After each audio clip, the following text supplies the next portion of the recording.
Olha, sinceramente não sei por que alguém falaria da saga do Hellraiser se não fosse o próprio Pinhead te obrigando a fazer isso. Tem que pegar um fone pra escutar isso, calma aí.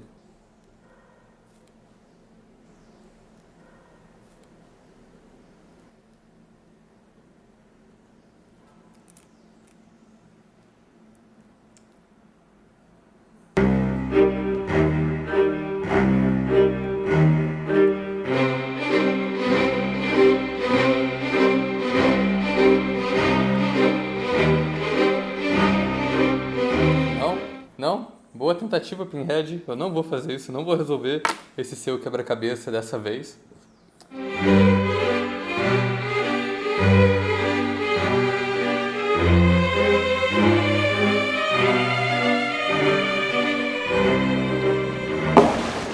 Mortal!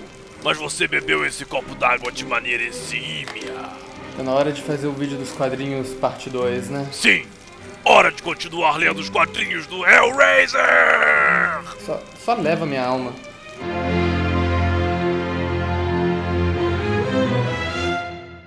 Olá pessoal, bem-vindos à Trecheira Violenta. Eu sou Osvaldo e o vídeo de hoje...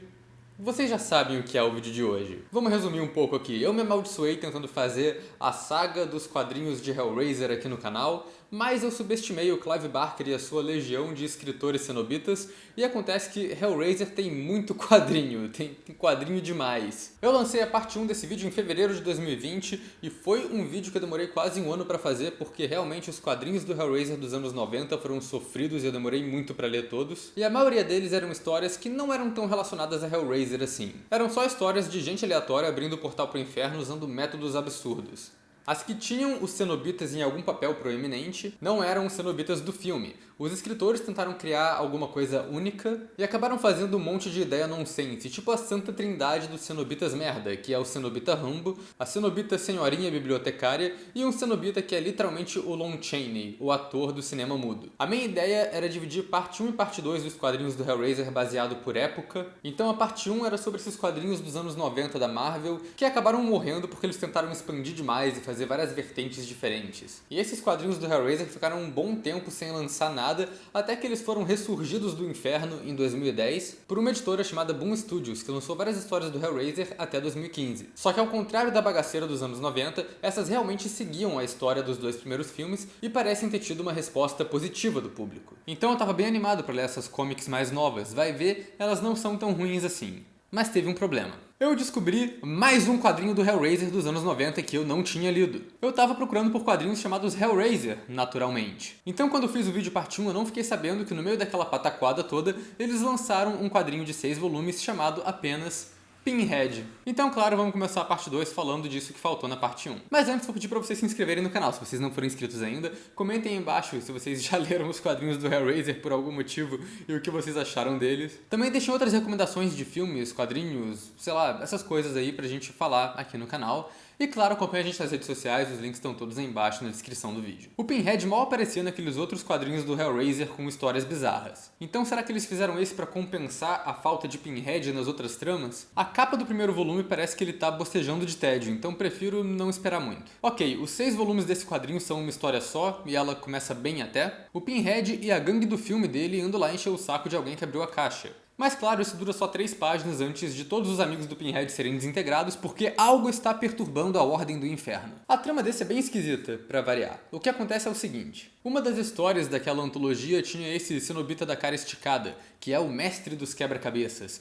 e ele colocava uma criança cenobita na Terra, aparentemente só pelo meme, sem motivo, nunca foi explicado. Esse quadrinho pega de volta a história dessa criança, que se chama Ludovico Sinistrari, e ele abriu o portal do inferno com uma corda embolada. Eu não vou nem falar nada sobre isso. O Ludovico é um inventor que construiu as engrenagens do Leviatã, e ele tá pistola, então ele fez uma armadilha que manda o Pinhead de volta no tempo, mas o que é explicado é que o Pinhead na verdade é uma entidade que teve várias reencarnações ao longo da história, e então o Pinhead fica preso no corpo dessas encarnações antigas. E quem o inferno manda pra salvar o Pinhead? Vocês têm uma tentativa, vai lá, 3 pessoas. É isso mesmo, gente. É Lon Chaney, Rambo e a velha. Eu achei que tinha me livrado deles. Achei que nunca mais ia precisar ler um quadrinho do Cenobita Rambo de novo, mas não. O quadrinho chamado Pinhead, pra variar, acaba dando mais destaque pra eles do que pro Pinhead. Mas olha, dessa vez eu nem vou culpar Leviatã, não. Com a maioria dos Cenobitas desaparecendo do nada do inferno porque tá tudo fora de ordem, não sobrou muita coisa pra ele mandar. É só você ver essa sala de reunião dos Cenobitas aqui. Só tem coisa bizarra. É o basket case ali embaixo, aí tem a Globeleza aqui no canto e que porra é essa?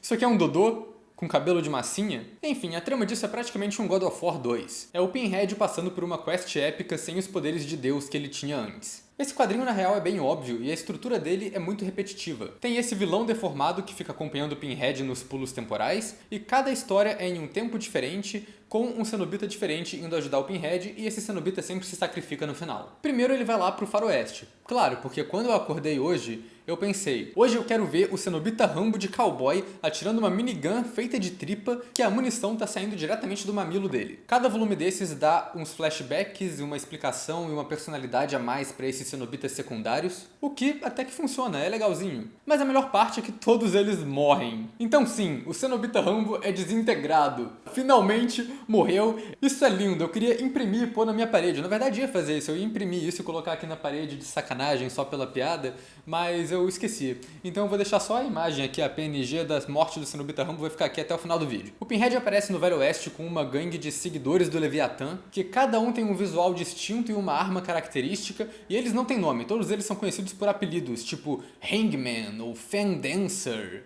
Esse lance todo dos apelidos e das armas diferentes, habilidades diferentes, me dá a impressão de que eles estavam tentando transformar Hellraiser em quadrinho de super-herói. O que eles mais ou menos já estavam fazendo com os tais do Harrowers, a galera que caça demônio, que eu já tinha falado no outro vídeo. Mas no final acaba que é isso mesmo, isso não é uma comic de terror, isso é uma comic de ação bagaceira. Então a história, vamos lá, o primeiro ato é faroeste, o Cenobita Rambo vai ajudar e é desintegrado no final. Depois tem uma parte no século XVIII com o lance de igreja e inquisição, a Cenobita velha vai ajudar e é desintegrada no final. Depois é a época dos Maias, o Cenobita Lon Chaney vai ajudar e se sacrifica numa fogueira no final. Depois eles vão pra Suméria Antiga, onde o Pinhead aparentemente é o Kratos mesmo, não tem outra. Quem sobrou pra ajudar agora é esse Cenobita que é literalmente um esqueleto amarrado numa tábua. Isso é um Cenobita mesmo? Ou o Leviatã só tava meio desesperado que ficou sem gente, improvisou um bonecão e mandou lá no passado pra ajudar o Pinhead igual um morto muito louco? Enfim, ele se sacrifica no final também. E na última parte da história, o Pinhead vira um Neandertal e luta contra outro Neandertal que é o vilão. E esse vilão esquisito, no fim das contas, se revela como um compilado de almas escapadas do inferno ou alguma baboseira dessas.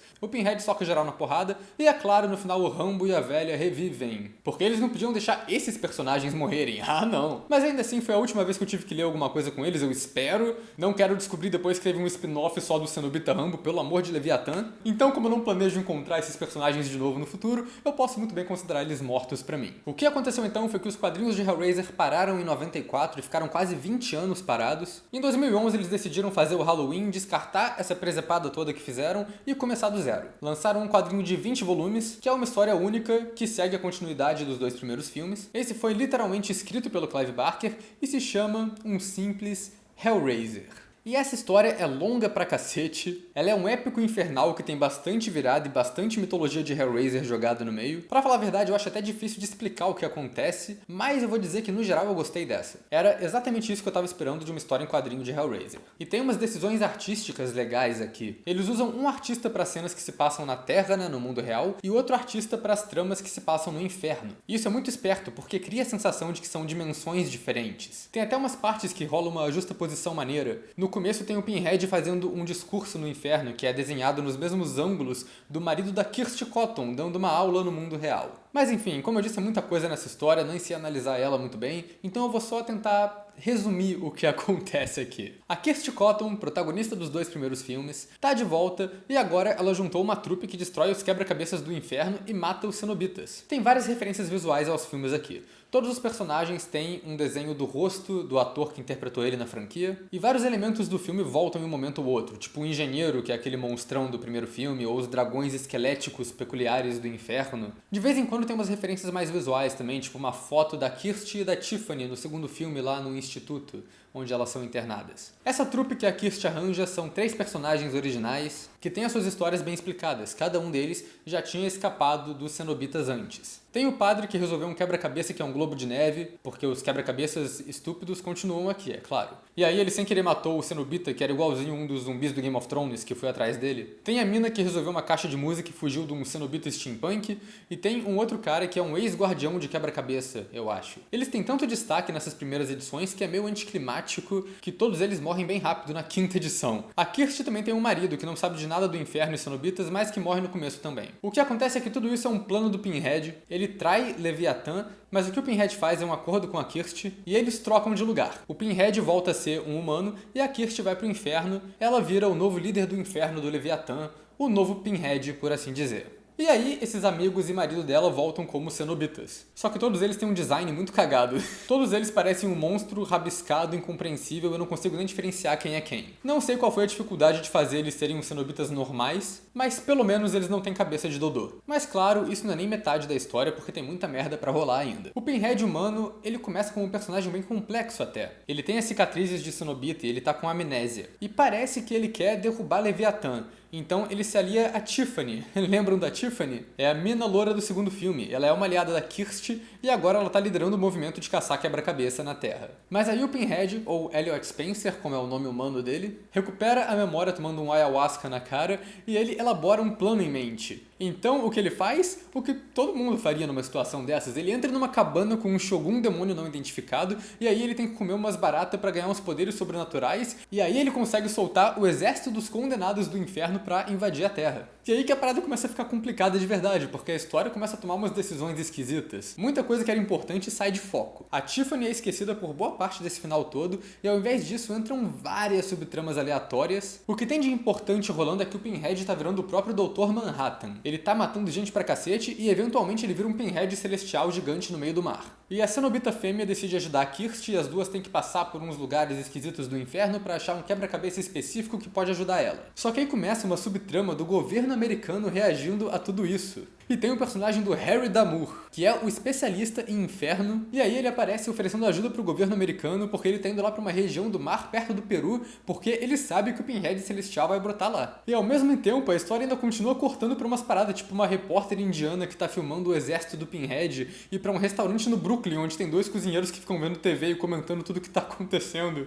Isso acontece, isso nem conecta com a história principal. Acontece que esse Harry Damour tem uma linha direta de contato pra cenobita fêmea, que dá a dica pra ele que ele tem que encontrar a filha perdida do Elliot Spencer. Enquanto isso, a Kirsty entra numa viagem galáctica com um bebê fantasma e encontra o próprio Leviatã, que tomou a forma de um leiteiro sorridente que explica pra ela a história de origem do Elliot Spencer. E o pior é que tudo isso acontece se levando a sério. Quando eu terminei de ler esse quadrinho, eu falei, ok, foi sentido, não teve nada tão extravagante quanto o quadrinho dos anos 90, mas falando agora eu tô parando, realmente tem umas coisas meio sem noção aqui. Eu acho que eles começaram a colocar coisa demais nessa história. Quando chega nesse final, tem uns volumes que são só uma sequência de coisa acontecendo que eu não sei nem mais quem é quem. Tem toda uma parte no final que no meio da confusão começa um tiroteio em um aeroporto com um terrorista armado de C4 e um monte de refém, que eu só fiquei me perguntando por que, com tanta merda acontecendo, eles ainda meteram uma trama de filme do Schwarzenegger no meio. No final, o que acontece é que o próprio Leviatã sai do mar e o Pinhead intergaláctico gigante quer dar um stabef no losango. Mas aí a galera consegue encontrar a neta do Elliot Spencer, que na verdade também é filha dele, porque ele foi obrigado pelo Leviatã a estuprar a própria filha.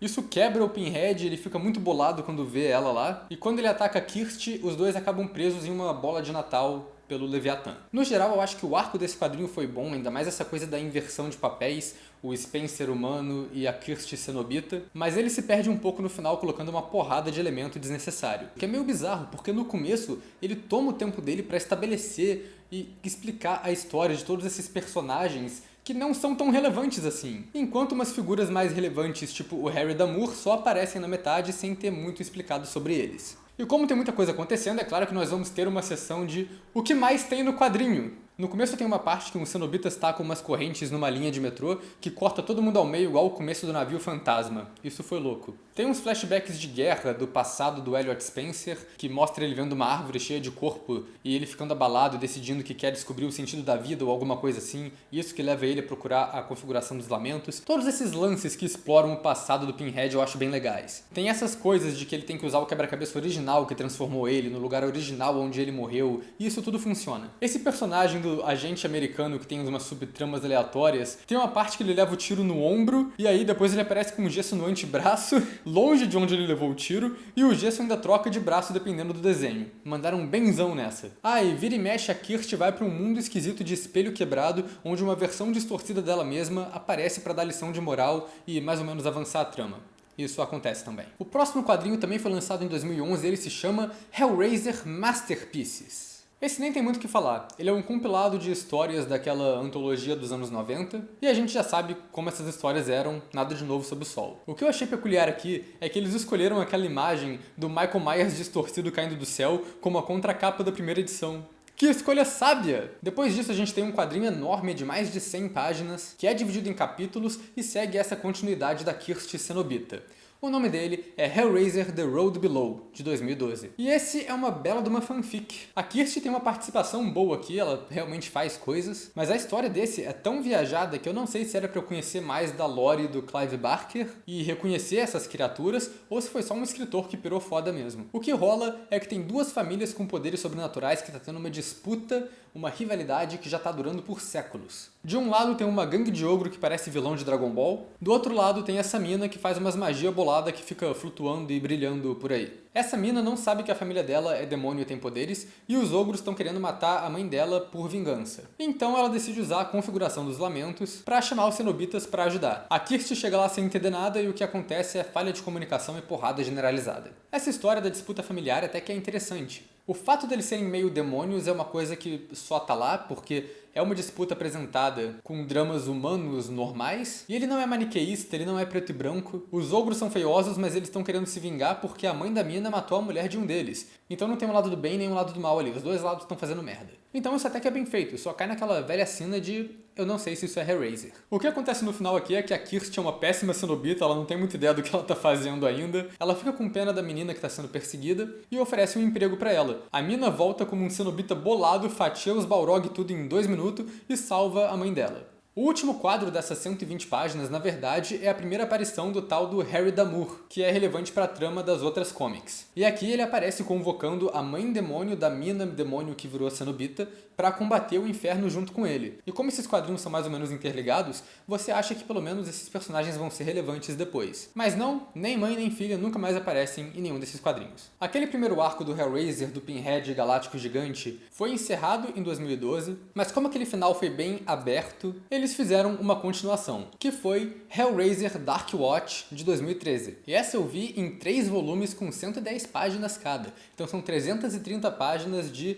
treta infernal. Na verdade, ela foi uma história no mesmo nível da primeira. Acontece coisa demais, às vezes fica uma confusão, mas a história geral é boa o suficiente, te prende e não fica cansativo igual aquela antologia maldita dos anos 90. A história aqui começa um ano depois de onde a última parou. Kirsty e Pinhead ainda estão presos na bola de cristal enfeite de Natal deles, em um estado meio de sonho, revivendo as mesmas situações seguidas vezes. Quem é o novo Pinhead, o novo cenobita-chefe do inferno, é o Harry Damour. Mas ele tá perdidão, ele não sabe o que ele tem que fazer porque o próprio Leviatã não conta nada pra ele. E eu acho ele um bom personagem quando ele vira um cenobita, porque ele é um cenobita pragmático. O quadrinho começa com um cara entrando no inferno com uma adaga mágica de matar cenobita e ele foi lá pra assassinar o Damour. E ele não pode ser atacado pelos cenobitas porque ele tem um amuleto de proteção contra tudo que vem do inferno. E aí o que o Damour faz? Ele saca uma pistola e mete bala no cara. Porque é aquilo, magia infernal tem amuleto que defende, mas tiro de Glock não. O arco central aqui é uma guerra entre o inferno do Leviatã e uma outra facção infernal que é o inferno de Abaddon, que ao invés de cenobitas tem uns homem-lagosta voador. Mas essa história não começa aí, ela começa focando mais na Tiffany e amigos,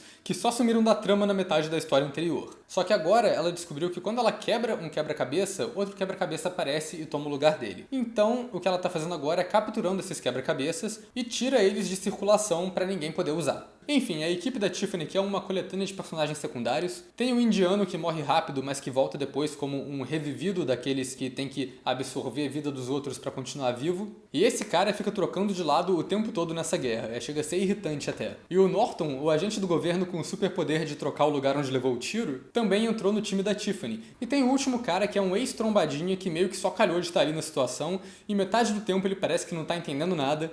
E ele é o melhor personagem. Na verdade, esses três são personagens recorrentes, são personagens bons que são bem estabelecidos e até que são sensatos também. Tem uma parte que um deles perde a paciência com tudo que tá acontecendo e fala: a gente tá indo pro inferno de novo, porra, é o inferno, vamos parar de ficar indo e voltando de lá como se fosse Niterói. Ok, ele não fala exatamente assim, mas foi assim que eu li. O único problema com eles é que eu acho que eles nem deviam estar ali. Tá rolando uma batalha épica dos Homem-Lagosta Gigante contra os Cenobitas. Realmente, o maluco que tá lá no meio com uma gravata e uma foice vai ajudar pra cacete, hein? Não precisa nem dizer que todos eles morrem nessa batalha antes do negócio acabar. O que também não ajuda muito é que a Tiffany, que lidera o grupo, só faz decisão merda. E tudo bem, ela consegue soltar a Kirsty, mas aí ela acaba soltando o Elliot Spencer também. Isso transforma ele em outro ser lagosta super poderoso que lidera o ataque do Abaddon no inferno e depois na Terra. De novo, esse é um quadrinho que quando chega no final, ele já não tem tantos elementos de terror, ele vira mais uma ação sobrenatural com muito gore. E as cenas de batalha, inclusive, lembram um pouco, de novo, super-herói. Os personagens todos ganham um poderzinho, até a Tiffany vira uma cenobita no final. E tudo isso é muito bom, na verdade. Esse conflito todo é muito bem construído. O que acaba sendo um pouco broxante é o final. Porque no final, depois de toda essa batalha, o Leviatã só fala: a galera fecha esse portal aí, a galera fecha os portais e a gente retorna ao status quo. O Elliot Spencer volta a ser o Pinhead, volta a ser o líder do inferno, então toda essa revolta dele porque ele estava entediado de inferno foi pra nada. A Kirsty, a Tiffany e o Damour, que tinham sido transformados em cenobitas, são transformados de volta em humanos e voltam pra Terra. É o clássico final que volta pra estaca zero e tudo isso foi meio inútil. Os personagens secundários morreram, mas os quatro principais todos estão vivos, porque, é claro, se eles quiserem meter outra história de Hellraiser para servir de continuação, eles podem só fazer com os personagens do jeito que eles já são conhecidos. Mas, no geral, como eu disse, eu achei esse quadrinho bom. Ele tem umas partes confusas, mas ele tem menos subtrama do que o quadrinho anterior e menos personagens também, então ele é mais fácil de acompanhar, e eu acho que essa história da guerra entre os infernos é mais interessante do que a trama do Pinhead Galáctico Gigante. A parte mais fraca mesmo foram os humanos perdidos no meio disso tudo, porque a parte sobrenatural eu achei muito boa, teve muita mitologia legal ali, era isso que eu tava esperando de um quadrinho de Hellraiser. E pra falar de outros elementos legais que tem, vamos enfiar a cartela de novo. O que mais tem no quadrinho? A história no começo é contada com um lance temporal bem legal. Ela mostra o mesmo evento, só que de pontos de vista diferentes. Ele mostra algumas cenas no começo e depois repete essa cena, só que expandindo mais no que aconteceu depois dela. Então a estrutura da história é muito bem feita. Tem muitos elementos da mitologia de Hellraiser que são bem apresentados. Tem círculo mágico no chão que prende demônio, é usado algumas vezes. Tem o amuleto que protege os humanos do demônio, que é relevante em vários momentos. E tem a faca bolada de matar cenobita, que é estabelecida no comecinho, que vai trocando de mão ao longo da história e também é relevante várias vezes. Tem uma subtrama sobre o marido da Kirsty, que já tinha morrido 2 vezes nesse quadrinho. Ele foi revivido de novo pelo Leviatã, e ele fica obcecado em desvendar esses quebra-cabeças pra tentar encontrar a Kirsty de novo. Ele eventualmente consegue entrar no inferno de novo e é capturado, e ele não faz tanta coisa na trama assim, ele só é usado como moeda de troca pra Kirsty, pra convencer ela a lutar pelo Leviatã, e no final, quando eles escapam, o Pinhead mata ele pela 3ª vez, só pra Kirsty não sair ganhando. Esse lance de usar o marido da Kirsty como refém pra ela cooperar é legal porque tem uma subtrama ali que ela tem que escolher entre o marido e outro refém que tá no inferno de Abaddon, que é um personagem que eu achei que eles demoraram até pra trazer de volta nessa franquia. É o Larry Cotton, o pai da Kirsty do primeiro Hellraiser. Mas a participação dele não dura muito porque a Kirsty escolhe o marido e como ele volta, ele morre logo depois. Tem uma subtrama aleatória aqui do Pinhead Lagostão lutando com outro Lagostão demônio pra provar que ele é digno de ser um Lagostão.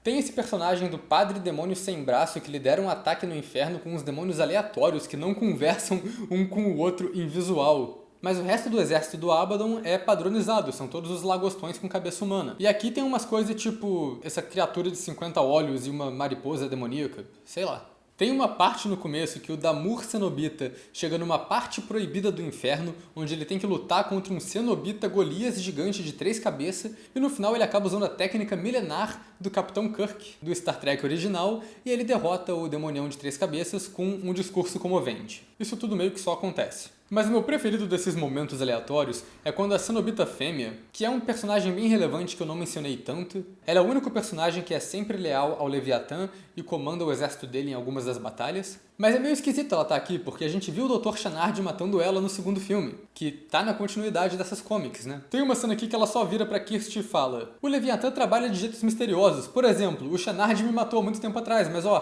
tô aqui. Tá bom. Então essa saga épica toda funcionou, eu achei ela bem divertida, apesar de ser um pouco confusa às vezes e tudo mais. E depois de lançar isso, a produtora aparentemente pensou: sabe o que tá faltando nesses quadrinhos do Hellraiser novos? Que tal uma antologia? Então temos Hellraiser Bestiary, de 2014.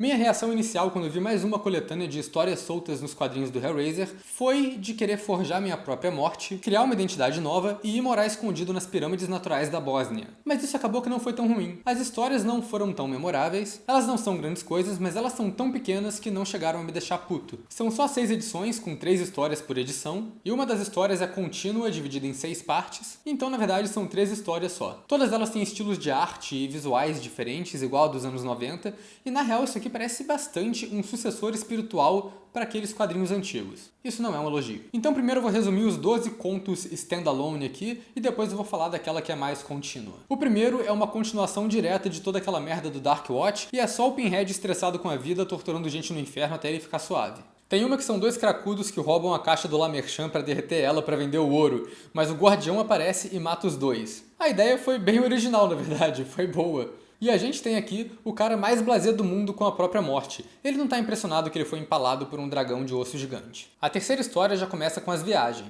Essa é uma história de Hellraiser sobre um cara que toca blues no Mississippi nos anos 40 fazendo um pacto com o diabo. E o que acontece é isso aí mesmo que vocês estão achando. A viola era o quebra-cabeça o tempo todo, o cara toca música e abre o portal pro inferno. Tamo de volta no território de história bagaceira dos anos 90. A próxima história é Hellraiser com Cam Girls. É só isso mesmo. Aí tem uma história de um menino autista viciado em quebra-cabeça que resolve a configuração dos lamentos e vira um cenobita. Tem uma história que o cenobita fica cochichando no ouvido do cara de noite, fazendo ele ter uma visão até ele ficar louco e matar a ex-namorada. A história não tem nada demais, mas tem uma página dela que o desenho é muito foda porque o ilustrador dividiu os quadros no padrão da configuração dos lamentos. Essa é tão maneira que eu acho que o ilustrador deve ter aberto um portal pro inferno desenhando isso. A sétima é uma daquelas conceitão que não dá pra entender muita coisa. A arte é muito bonita, mas não ajuda muito. É uma mulher que foi sequestrada e usada pra invocar os cenobitas como parte de um estudo de antropologia, talvez? Eu não sei. Tem uma que é uma mina morando com um tio abusivo, ela abre a caixa e solta os cenobitas em cima do tio babaca dela. Tem essa outra da mulher internada no hospício, o marido fica obcecado tentando entender o quebra-cabeça e no final ele é internado e parece que o hospício era um culto ou alguma coisa dessas, eu não ligo muito. Tem essa que tem 2 casais, um cara de cada casal fica obcecado por um livro infantil, que também é um portal pro inferno, e no final o Pinhead aparece usando uma fantasia ridícula e prende os dois juntos com uma corrente. Seria uma morte bem impactante, o casal morto junto se abraçando com a corrente, se ela já não tivesse acontecido umas 2 edições antes. Tem essa outra sobre uma velha acumuladora que acumulou tanto objeto em casa que isso era um quebra-cabeça e ela abriu o portal pro inferno. Ainda bem que esse Bestiary acabou em 6 edições só, porque já estava chegando num território bem estúpido aqui pro final. A última é bem básica, é um cientista que é contratado para estudar uma caixa. Aí ele abre a caixa e vai pro inferno. É só isso mesmo, bem direto ao ponto. A última história é aquela que é dividida em 6 partes, mas ela também é bem simples. Ela começa com o Pinhead sendo capturado por um grupo de 4 mercenários, e o que rolou foi que o Vaticano pagou esses mercenários para prender o Pinhead e roubar os pregos da careca dele. Então é isso, eles arrancam os pregos, tacam fogo no Pinhead e vão embora. Mas o Pinhead não morre, ele consegue escapar, ele segue os mercenários, mata 3 deles e o cardeal que o contratou, e aí as forças armadas do Vaticano chegam para tentar intervir, o Pinhead invoca um monte de cenobita que mata todo mundo, acaba com o Pinhead levando o líder dos mercenários para ser torturado no inferno. E só de sacanagem, o Pinhead entra numa sala que tem um tesouro escondido do Vaticano, quase aquela sala da lenda do tesouro perdido, e fala: a gente venceu a batalha, a gente vai levar essa palhaçada toda também. E aí ele leva todo o tesouro do Vaticano para decorar o inferno e deixar mais estiloso. Acho que todo esse arco devia se chamar só Pinhead redecorando. Esse foi de boa até. Tem umas histórias que são meio sem pé nem cabeça, mas elas passam tão rápido, é bem de boa de ler, não é igual dos anos 90, que realmente foi uma tortura. E acho que isso cobre todos os quadrinhos de Hellraiser já lançados, pelo menos até onde eu sei, tirando os crossovers. Então vamos encerrar aqui com a pergunta de R$1 milhão, que é: qual desses daria um filme bom? A história do Hellraiser de 2011 e do Dark Watch Se bem adaptada, eu acho que não daria um filme porque tem muita coisa acontecendo, mas talvez desse uma série de TV legal. Acho que a única história que funcionaria como um filme mesmo dessas é o The Hunted, essa do final. Seria um filme de Hellraiser diferente, né? O Pinhead como protagonista e os humanos mercenários e o Cardeal como os vilões. Provavelmente ficaria uma merda, mas pelo menos seria diferente o suficiente, né? E teria Pinhead, ao contrário de algumas das continuações do Hellraiser que ele mal aparece. Geralmente aqui eu falo qual é a melhor história e a pior história. Bom, nesse vídeo com certeza a pior história foi aquela do Cenobita Rambo e afins. E a melhor história eu acho que é um empate entre o Hellraiser 2011 e o Dark Watch. Mas no mais é isso mesmo. Esses foram os quadrinhos do Hellraiser e acho que agora que encerra esse vídeo, eu espero que o Pinhead não apareça mais pra me encher o saco porque não tem mais conteúdo de Hellraiser pra analisar aqui no canal.